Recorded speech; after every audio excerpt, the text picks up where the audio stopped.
Hello, good morning, good afternoon, hello. And how is everybody doing? I want to show you a brief something before getting right into the story of Noah and everything. Ready? It is how the sky looks right now. And please forgive the screaming child in the background. I don't understand why that's there. So, yeah, there's that.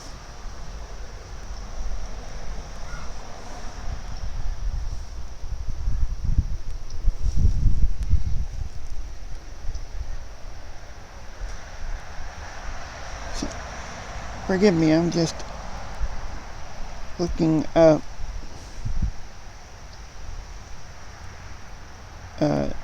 some scriptures here.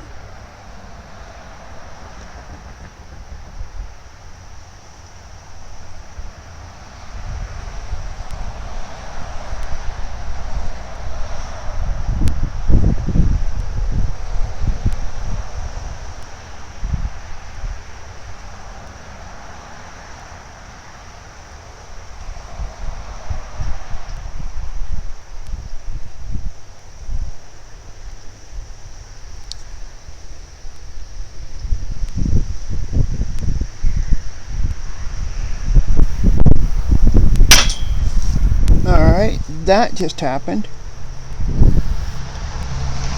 Speaking of weather and everything, this is what I'm talking about. That's what the wind did. Right there. Yep. And speaking of the wind and weather, you see these trees blowing about here? That's what the weather is. And speaking of the weather, look at these clouds. I don't know if you can see them or not, but that's... Anyways. Alright, let's try this again, because it turns out that I pressed the face me thing and never pressed record. So as I was saying, I'm going to be talking about Noah. And since it's Shabbat here, Shabbat Shalom to all those who celebrate. I'm going to be saying Noah because a lot of people that don't understand who God is and stuff like that won't know what Noah means. So I'm going to keep it pretty simple, because if I do say Noah, it means Noah. Alright? And Adonai is another name for God. Yeshua is another name for Jesus. And so on and so forth. And etc., etc. If you know where that phrase came from, good. You're advanced. I'm going to be doing a story time with Uncle Midnight, and like I said, it's going to be about Noah. And it's going to be in my own little rendition of it.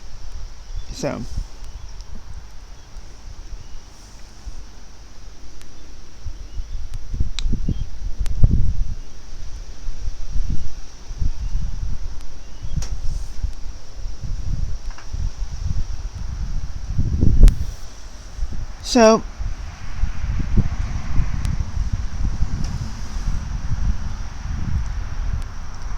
everybody was increasing in numbers, and again, I want to preface this, that I'm going on to where there are wickedness in the world, okay? Where God finally said, you know what, I've had enough. I'm bringing the great flood. And now realize this is not just like the floods that we're having today. No, it was a worldwide flood. Earth-wide flood, I should say. It flooded the whole entire earth. And I don't mean like a simple-minded flood. And I'll get into that later. When humans, just like you and me, took over the world basically, and kids were getting born, daughters and sons were getting born numerous of times over upon the earth.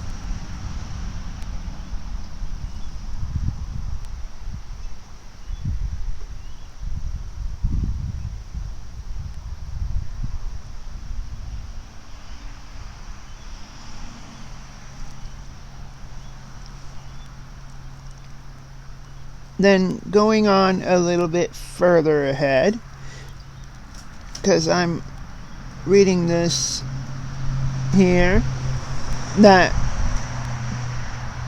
and yes, I get my material through the Bible. So and where I'm sitting, and I'm gonna derail from this conversation for a minute. As where I'm sitting, cars are passing by, and that's what I'm looking at if you see me looking up. So, please excuse me. Anyways, so I get my information from the Bible, number one, so that y'all will know where I get my information from. So, like I said, people were being born, daughters were being born, sons were being born at a countless amount of rate, and human beings were overflowing the earth. Now that's not really a bad thing, but it is when you have them sinning all over the place and not understanding about God, not understanding who He is, what He does, what He can do for you. And that's when God came to Noah and said, Noah, I want you to build an ark. And at this time, I can only imagine Noah's like, a what? I want you to build an ark. But I don't know how to build an ark.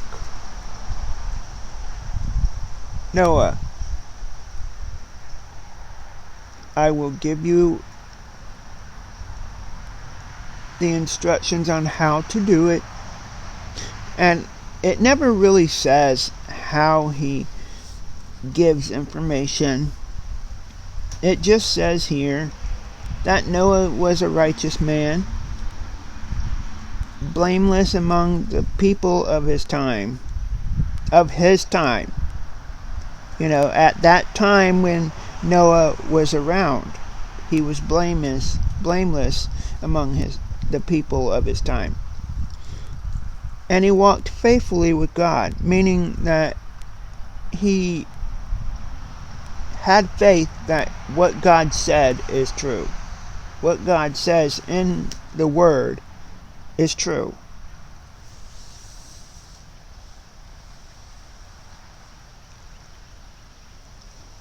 Now Noah had 3 sons, Shem, Ham, and I know I'm going to mess this up, Japheth. I hope I did that right. If not, oh well, I'm sorry. Now here comes the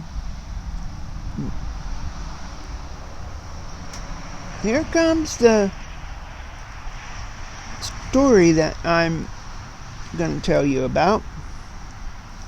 The nitty-gritty of when Noah went into the ark and everything, when this whole earth at that time was corrupted. In God's sight. Okay, so let's go into it this way. The whole earth was corrupted in God's sight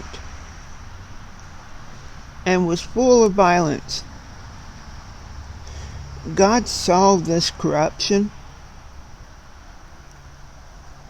and how much it was corrupted and how the earth has been corrupted. For all the people in that earth, or in this earth, that had been corrupted in their ways. So God said to Noah, I am going to put an end to all people, for the earth is filled with violence. Because of them, I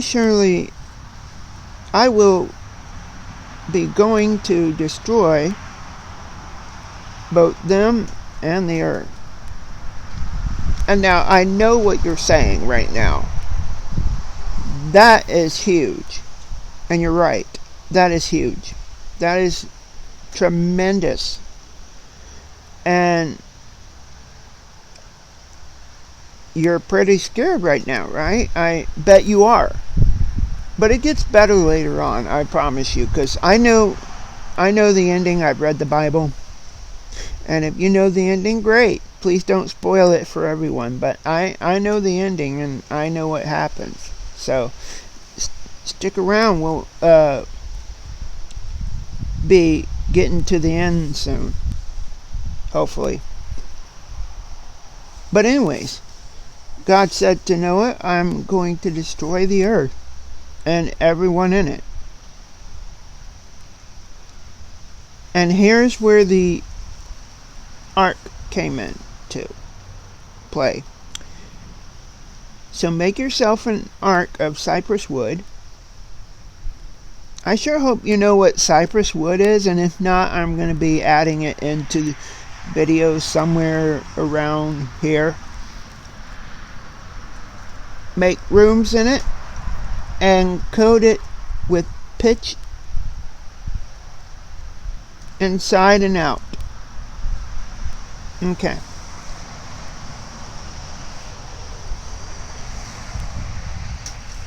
This is how you are to build it. And here's the kicker, because God gave us gave Noah certain diameters on how to make the ark, build the ark, if you will.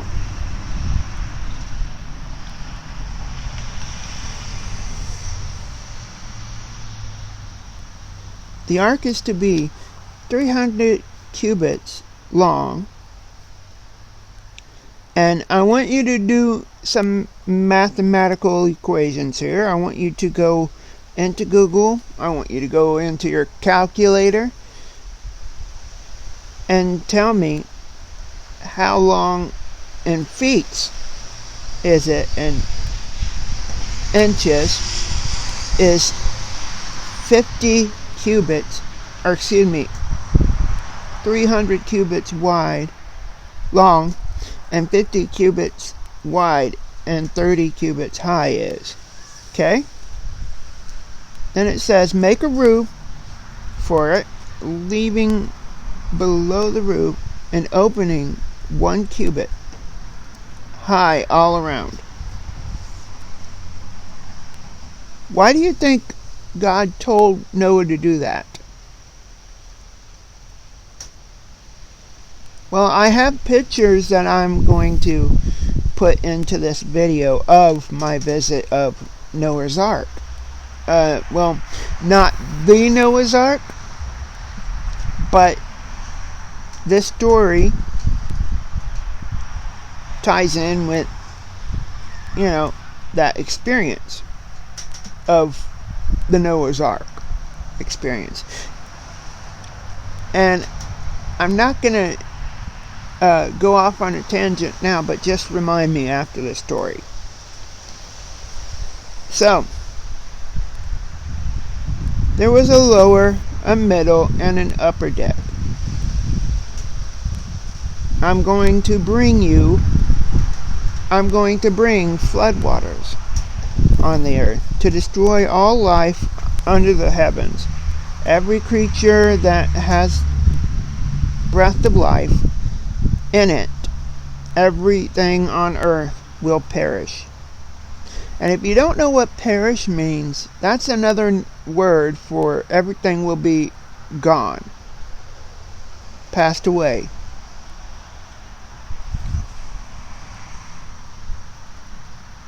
And again, God is continuing on, saying, "But I will establish my covenant with you. I will continue what I've started with you," is what he's saying to Noah. "And you will enter the ark." He's telling him, you need to do this because this is what I'm planning for you. This is what I have for you. You and your sons and your wife and your sons' wives with you too. Meaning that you will bring your son's wife, your sons, your wife, everybody who's related to you, you will bring on the ark. Here's the kicker though. I want you to listen. You are to bring into the ark, and this is what God is telling Noah to bring. You are to bring into the ark 2 of all living creatures. Excuse me, I can't talk tonight, this morning. This afternoon, whatever. Both male and female, to keep them alive with you. 2 of every kind of bird, of every kind of animal, and of every kind of creature that moves along the ground will come to you to be kept alive. You are to take every kind of food that is to be eaten and store it away as food for you and them. Noah did everything just as God commanded him. Why? Because he was faithful. He had faith that God is going to do what he says he is going to do. And I'm going to derail from this story a bit to tell you that God is faithful. God is never changing. If he says something that he is going to do in his word, in his Bible, in the word of him, if he says it, you better believe that it's going to be true. Because God never lies. God never tells falsehoods. He never derails from situations. He never tells you, "Oh, I have to go somewhere, but I will be back," and never shows up. Because if he tells you, "I'll be right back," he's going to be right back. If God says, "I have something to do, but I will get back with you," you can best assure that he is going to be back with you. It may not be on your time. It may not be on what you want. Now, there are times when he occasionally did it on our times, but most likely it will be on his time. It's always on his time, in my opinion. I'm getting off the story here, but I just wanted to tell you that. So, like I said, Noah did everything that God commanded him. The Lord then said to Noah, "Go into the ark, you and your family, because I have found you righteous in this generation. Take with you 7 pairs of every kind of clean animal, a male and its mate, and 1 pair of every kind of unclean animal, male and its mate." Now, I have a question for you Bible nerds and all you people out there that are not Bible nerds, that don't delve in the world of Bible and biblical senses. Why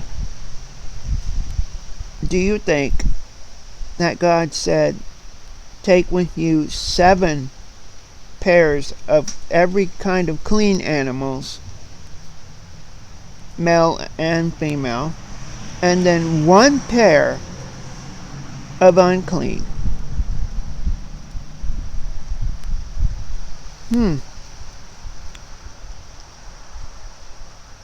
Yeah. Comment that in the comment section.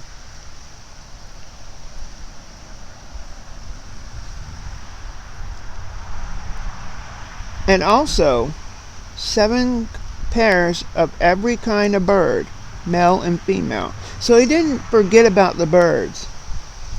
He's separating the birds and the ground and everything,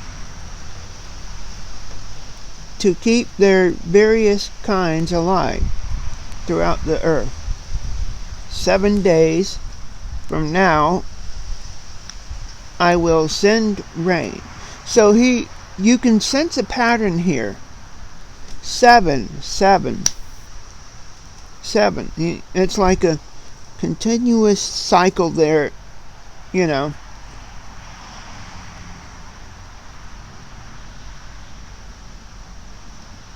And it will be, the rain will be 40 days and 40 nights. And I will wipe away from the face of the earth every living creature I have made. Why on earth would he do that? If he made all of the creatures on earth, why would he wipe them away? Because they were corrupted. That is why. And I think this is really good story here. This story here, I think this is a really good story for me to teach on, for me to tell. And I know I said I'm going to do my own rendition. I'm not. Because many people that have not heard of Noah and what in the world he is, who he is,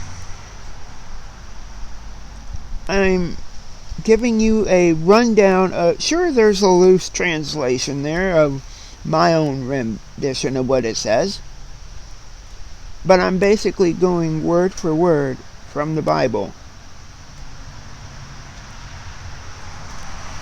for y'all guys.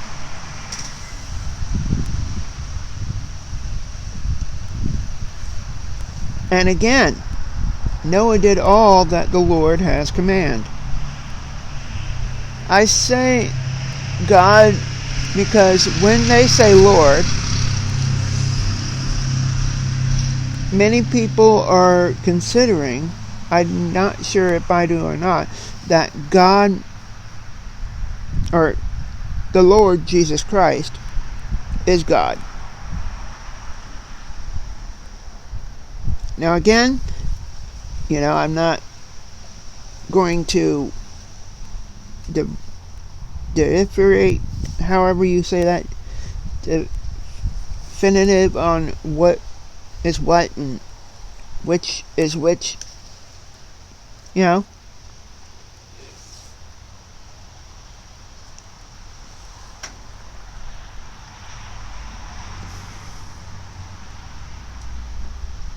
But at this time, when all this happened, Noah was 600 years old, meaning that was an old guy.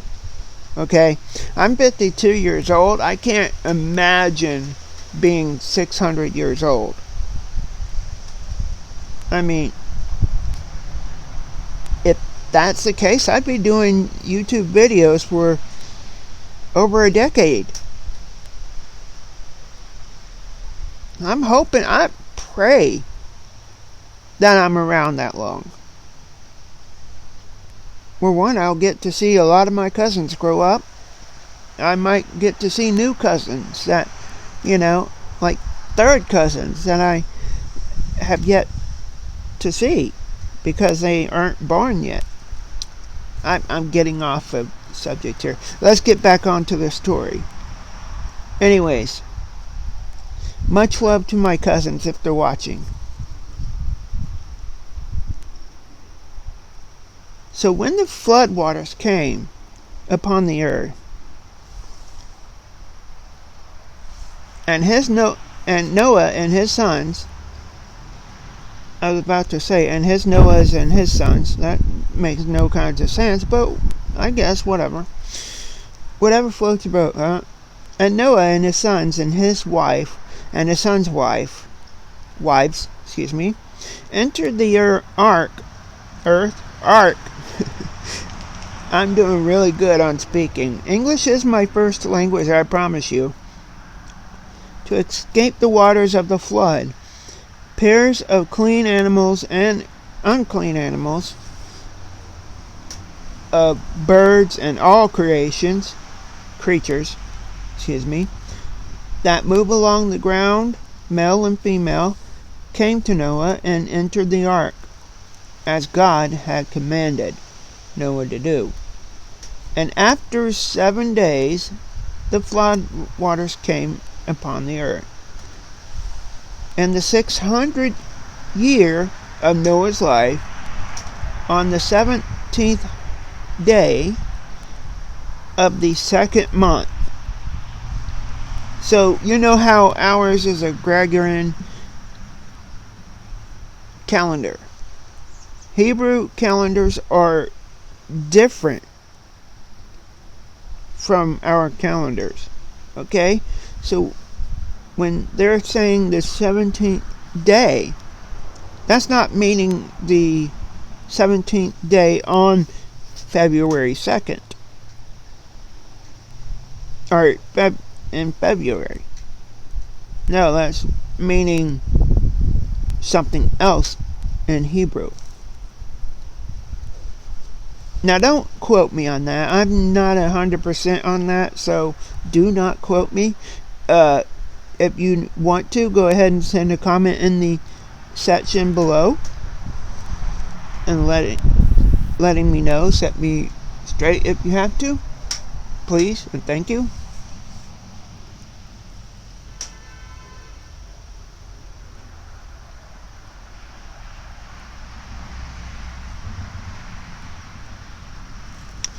But it goes on and says,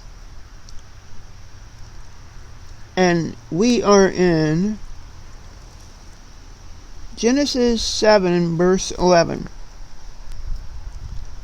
On that day, all the springs of the great deep, meaning all the springs that are underneath the earth, deep, deep, deep underneath the earth, is bursting forth, coming up out of the ground.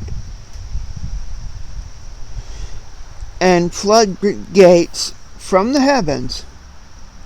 Floodgates are meaning like, you know how today we have floodgates to keep the floods out or the water out of from the lakes and the seas out of the mainland, right? Well, that's basically what that was, only from heaven. So it burst forth from the floodgates of the heavens.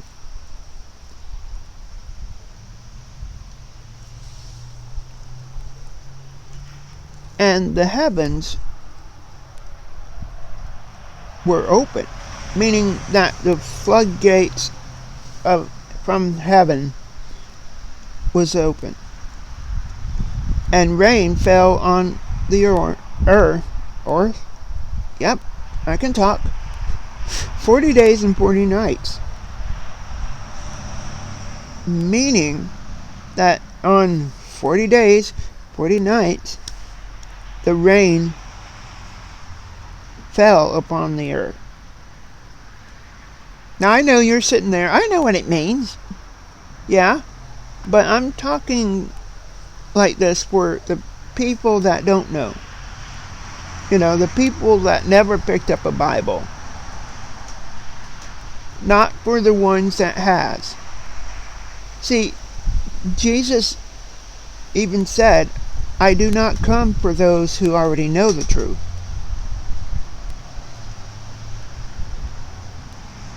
I came for those who do not know the truth. You know? Now, I may be wrong in that thinking, but I'm sorry.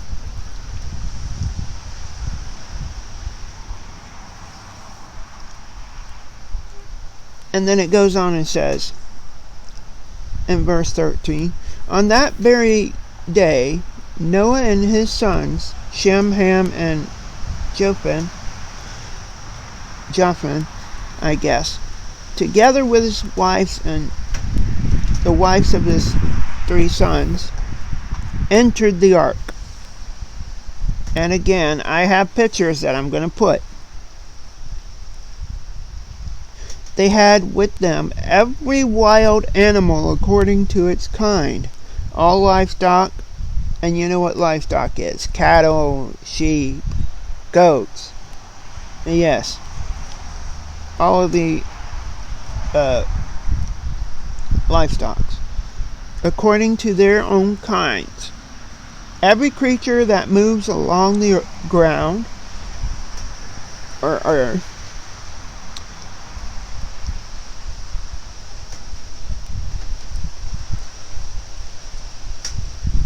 according to its kind, and every bird according to its kind, everything with wings.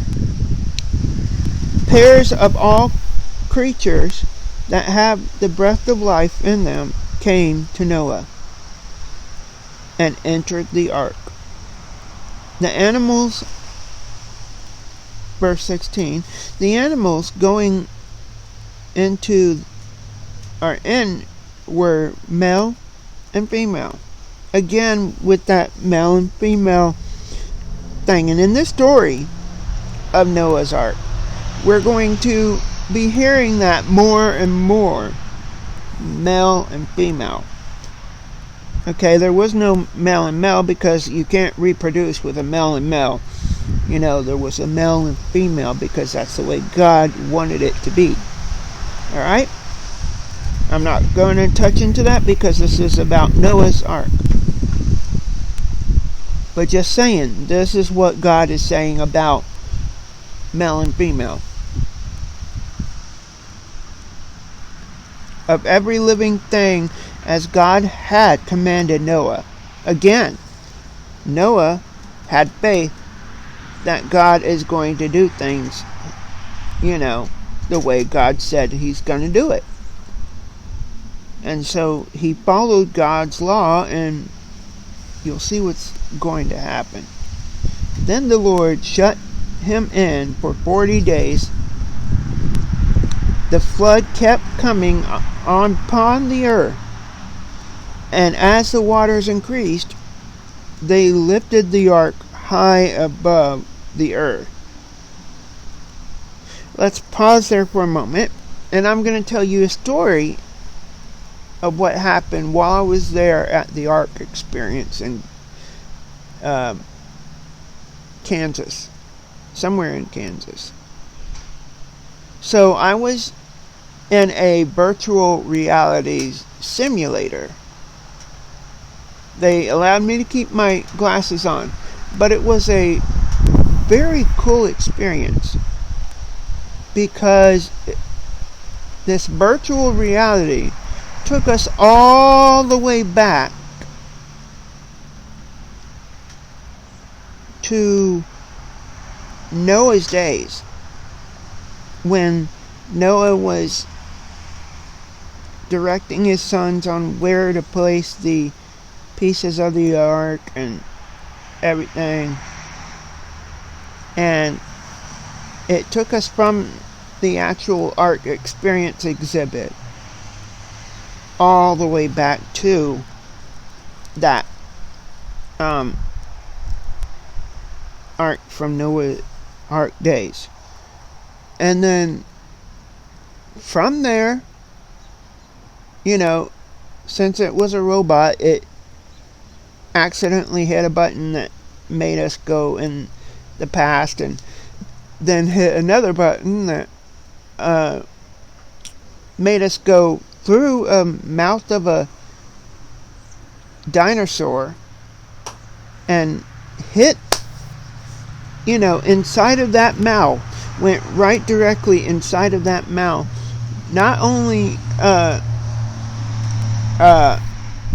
going through that mouth, but entering out into another area of the past, where dinosaurs roamed the earth and everything, going into the sea and everything, actually having a AR crash and everything.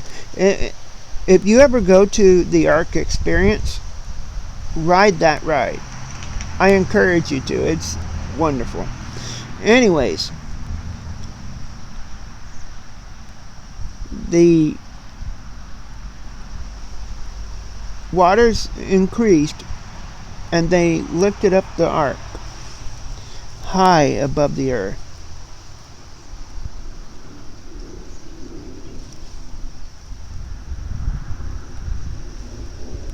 The waters rose and increased greatly on the earth, and the ark floated on the surface of the water.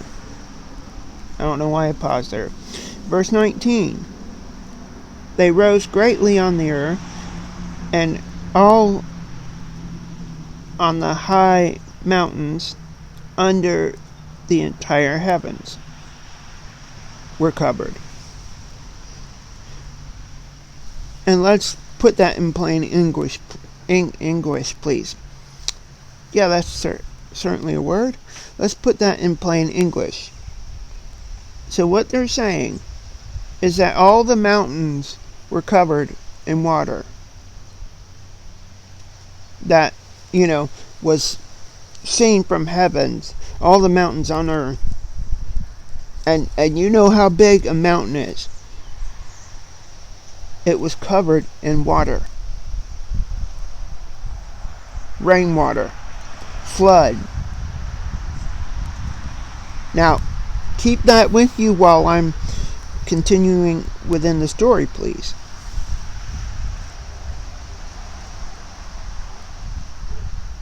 Verse 20. The water rose and covered the mountains to a depth of more than 15 cubits. Again, how large is that cubit? Or what is a cubit? Says here that is about 23 feet, or about 6.8 meters.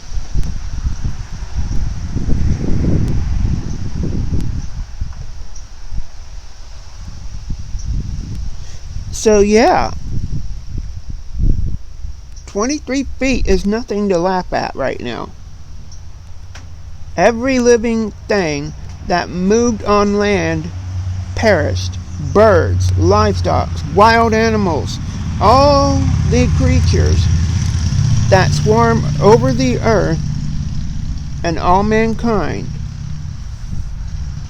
See, back then there were mankind that was corrupted. All mankind, everything on dry land that had the breath of life, had, past tense, in its nostrils, that's these things, have passed away. 23. Every living thing on the face of the earth was wiped out. People and animals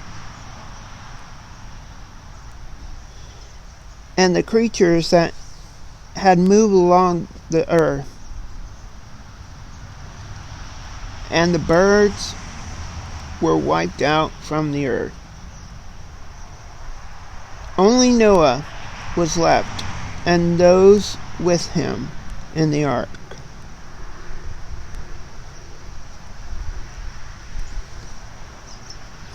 The waters flooded the earth for 150 days. That's 150 days, peeps. My family. Can you imagine? Okay, picture this. God sent a person, a man, in today's times, to build an ark, and allowed only certain people onto the ark, along with certain amount of creatures, land and bird animals, both male and female.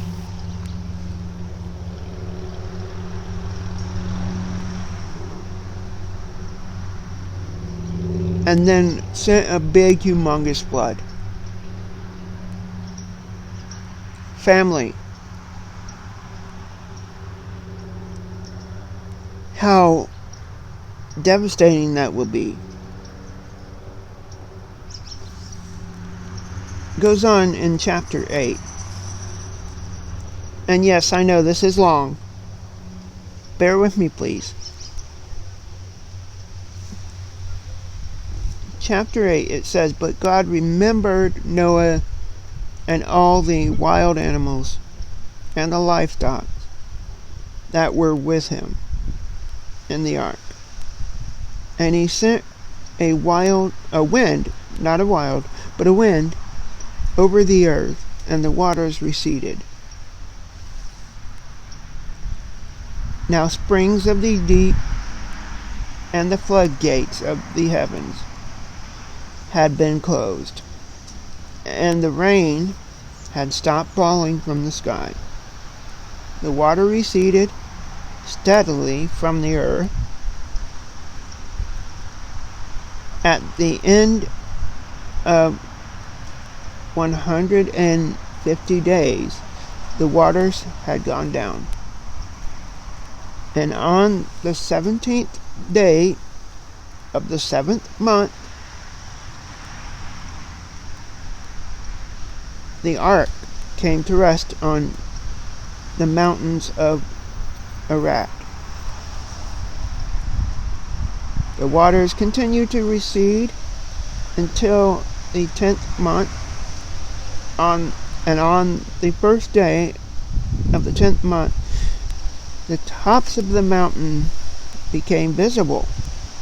After 40 days, Noah opened a window he had made in the ark and sent out a raven, and it kept flying back and forth until the waters had dried up from the earth. Then he sent out a dove to see if the waters had completely receded from the earth. But the dove could find nowhere to perch, because there was water all over the surface of the earth still.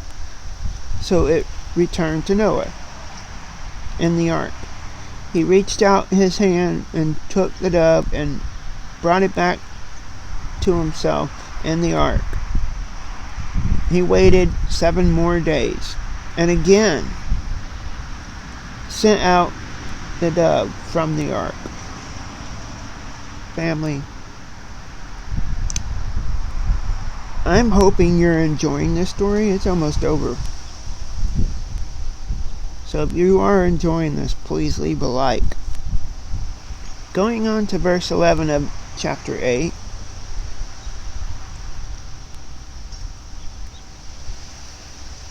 When the dove had returned to him for the second time, there in its beak was a freshly plucked olive leaf. Freshly plucked, meaning that the dove had found someplace dry for Noah and the family and his son's family and all of the creatures, both land and air. Then Noah knew that the water had receded from the earth. He waited 7 more days and sent the dove out again, but this time it did not return to him. By the first day of the first month of Noah's 601st year, so remember he was 600, this is 601. The water had dried up from the earth. Noah then removed the covering from the ark and saw that the surface of the ground was dry. But the 27th day of the second month, the earth was completely dry. Then God said to Noah, "Come out of the ark, and you and your wife and your sons and their wives. Bring out every kind of living creatures and birds, the animals, all of the creatures that move along the ground, so they can multiply on the earth and be fruitful and increase in numbers on it." So Noah came out together with his wife, with his sons, with his son's wife, with his wife, all the animals and all the creatures that move along the earth and in the sky, everything that moves on land came out of the ark, one kind after another, again, male and female. Then Noah built an altar to the Lord. Now remember, family, it's very important that you know this. There's 2 different kinds of altars. Altars that are being built because you think that they are for the Lord, and in reality they're not. And altars like here in the Bible, when they say altars, they're building it to offer up an animal unto the Lord. They're not worshiping at it. They're offering up rams and goats and stuff like that. Well, mostly rams and sheep and that kind of thing unto the Lord.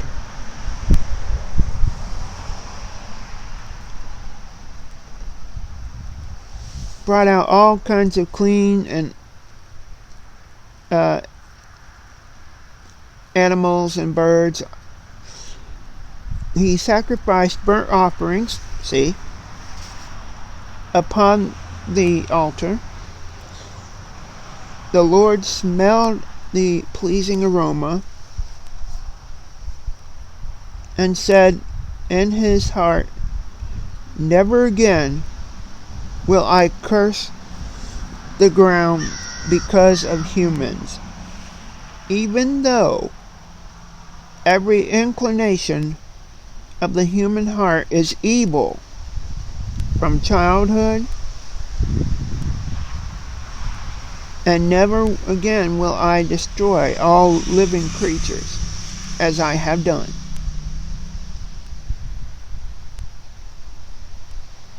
So, family, even though even as a child, even as children, even though we are evil and corrupted inside, even as a child, and has to be taught from childhood how to live God's way, we're still not perfect. We're still not there yet. And yet God had promised not to do what he did in Noah's days ever again. Sure, there are natural disasters happening all over the place, but nothing like what happened to Noah.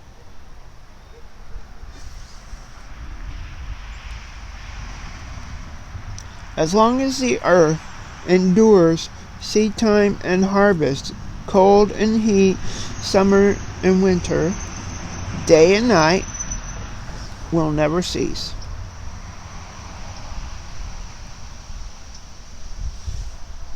Chapter 9. God blessed Noah and his sons, saying to them, "Be fruitful and increase in numbers, and fill the earth."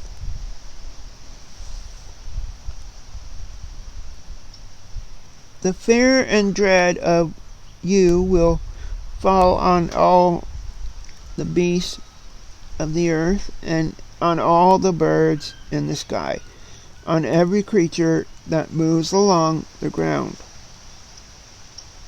and on all the fish in the sea. They are given into your hands. I'm not going to read all of that, all of chapter 9.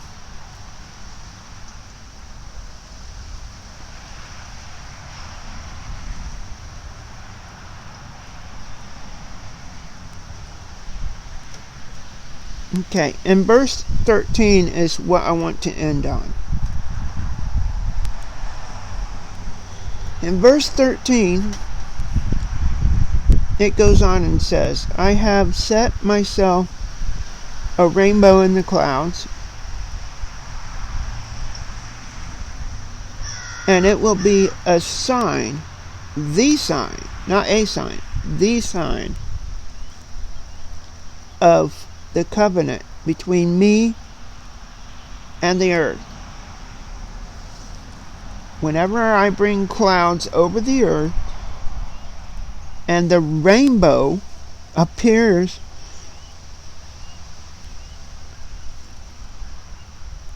in the clouds, I will remember my covenant between me and you and all living creatures of every kind. Never again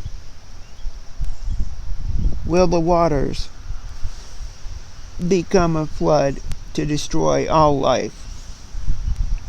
Whenever the rainbow appears in the clouds, I will see it and remember the everlasting covenant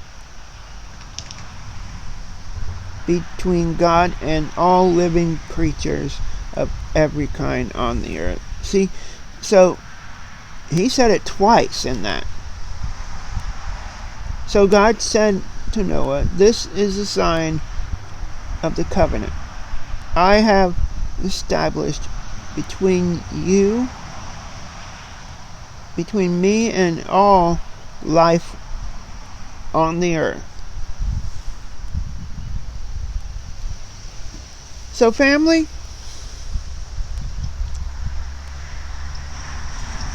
comment and tell me what you have learned about the story. And again, that story came directly from the Bible. I read that directly from the Bible. Usually I do it, spontaneously. But I wanted to do that one strictly by the book, because that is a favorite of one of my cousins. And it may be a favorite to you out there. And I just wanted to do that one justice because it was a favorite.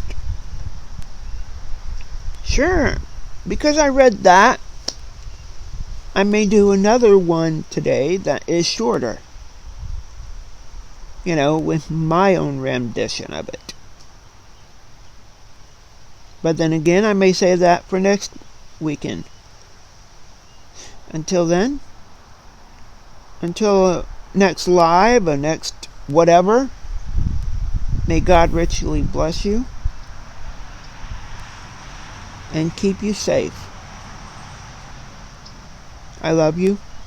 God loves you. Your parents love you. Your grandparents love you. Your brothers, your sister, your cousin, your aunts, uncles, or aunts, whichever you say. Goodbye.